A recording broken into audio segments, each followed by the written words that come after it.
सर्वांना श्री स्वामी समर्थ. खूप दिवसांनी आपण स्वामी समर्थ महाराजांचा बखर कथाभाग पाहणार आहोत.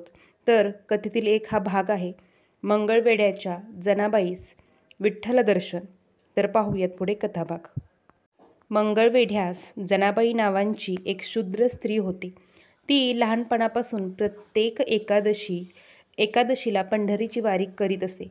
हा नियम पुष्कळ वर्षे चालला होता. एक वेळ ती आषाढीच्या वारीस जात असता पाऊस जोराने पडू लागला. भयंकर वारा सुटला. विजा कडकडू लागल्या. पुढे चालण्यास मार्ग दिसेनासा झाला. थंडीने अंग थरथर कापू लागले.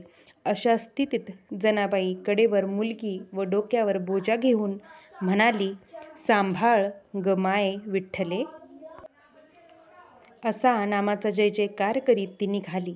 वाटेत जिकडे तिकडे भयान भासू लागले व ती घाबरून एका वृक्षाखाली बसली. तो समोरच महाराज एका वृक्षाखाली बसलेले तिला दिसले.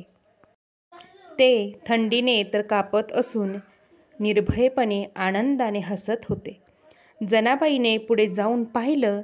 तो नमस्कार घालून ती प्रार्थना करून म्हणाली, "महाराज, आजपर्यंत विठ्ठलाची वारी चुकली नाही, परंतु आज हे विघ्न उत्पन्न झाले आहे. काय करावे?" समर्थ म्हणाले, "पंढरपुरीच विठ्ठल आहे की काय? बाईजने, परमात्मा तुझ्या हृदयी पहा ग. तुझ्याजवळ अखंड विठ्ठलाचा वास आहे." असे म्हणून महाराज कटीवर हात ठेवून उभे राहिले. तो जनीला प्रत्यक्ष विठ्ठलाचं रूप दिसू लागलं. जनीला आश्चर्य वाटून ती म्हणाली, "महाराज, आपण प्रत्यक्ष चालते बोलते पांडुरंग असून या दीनदासी कारणे दर्शन दिले. महाराज, माझ्या शरीराच्या वाहना करून जरी आपल्या पायात घातल्या तरी हे उपकार फिटणार नाहीत." असे म्हणून तिने श्रीस साष्टांग नमस्कार घातला. पुढे जनाबाईंनी पंढरीची वारी सोडून प्रत्येक एकादशीस अक्कलकोटची वारी धरली. अशी श्रींची कृपा जनीवर झाली. स्वामी भक्त वैकुंठवासी श्री गोपाळबुवा केळकर यांच्या श्रींचे बखरमधून साभार ही छोटीशी कथाभाग होती, जी गोपाळबुवा केळकर यांनी स्वामी समर्थ महाराजांची बखर लिहिलेली आहे.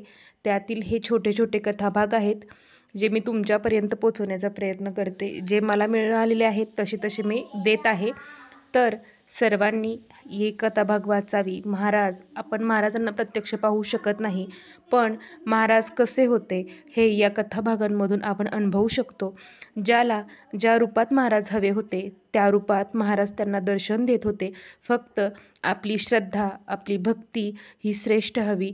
आपल्या गुरूंवरची श्रद्धा ही मनोमन अतिशय पवित्र असायला हवी व ती दृढ असायला हवी. तेव्हा महाराज कोणत्याही रूपात येऊन आपल्याला दर्शन देतात व सदैव आपल्या पाठीशी उभे असतात. तर सर्वांना श्री स्वामी समर्थ. अवधूत चिंतन श्री गुरुदेव दत्त.